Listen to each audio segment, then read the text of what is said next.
The Ogun Forest Killings, Part 2, The Journey. The next morning, Ivie, Tommy, and Connell set out for Ogun State in a borrowed bus. It was supposed to be a business trip, a quick deal, some cash, and back before nightfall.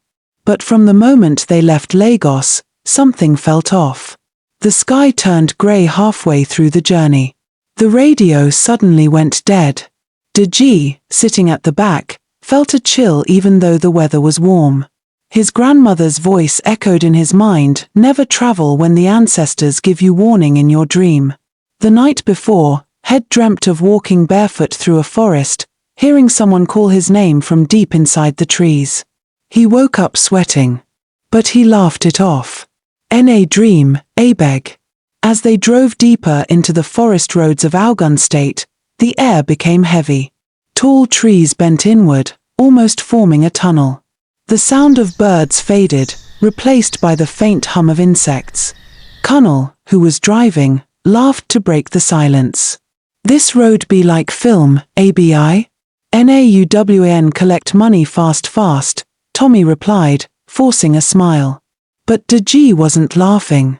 He noticed something strange. The same old woman they passed minutes ago, carrying firewood, appeared again further down the road. Same wrapper, same limp, same wooden staff. He looked back. She was gone. Suddenly, their vehicle began to jerk violently. Connell stopped and got out. Steam hissed from under the bonnet. The air smelled of burning oil. Tommy sighed. "This car no fit do again." Connell wiped his forehead.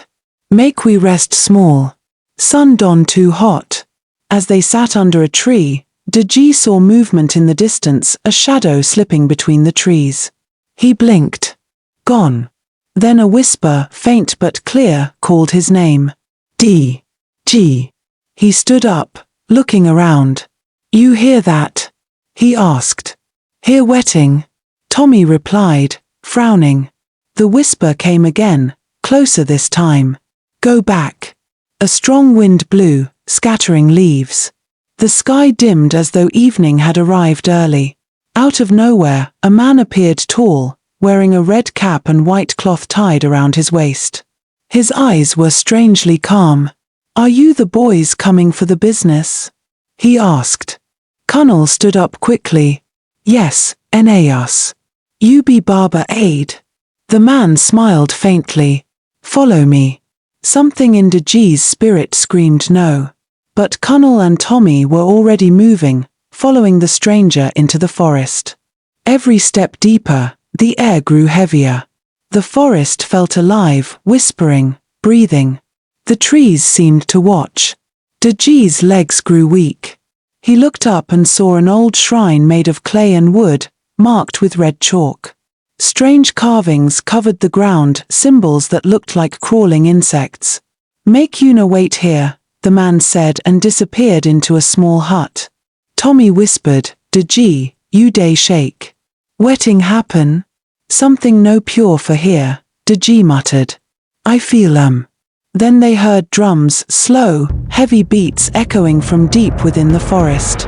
Boom, boom, boom. The smell of burning herbs filled the air. Ivie turned and saw faint figures moving between the trees, faceless, like shadows with no form. The man returned, holding a clay pot dripping with red liquid. "The offering must be complete," he said calmly. Before Ivie could speak, four others emerged from the darkness, faces painted white, holding torches. Tommy stepped back. "Wait. Barber aid, this no be wetting we." A loud chant drowned her words. They were surrounded. Ivie's heart pounded. He felt something grab his shoulder, cold and unseen. He turned sharply, but no one was there. Then he heard his grandmother's voice again, whispering through the wind. "Run. Now." He didn't think twice. He grabbed Tommy's hand and shouted, "Run." They dashed into the trees as the chants rose louder behind them. Coonley's scream echoed through the forest, and then, silence. Some never made it out of Ogun Forest. But their stories will never be forgotten. If this touched you, like, share, and follow for more true stories that must be told.